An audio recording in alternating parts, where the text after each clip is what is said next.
Let's see how to add another Instagram account. If you're already having an Instagram account, now you need to add another account which is already existing or you need to create.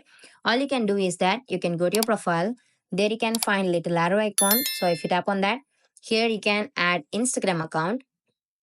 So you can log into existing account or otherwise you can tap on create account.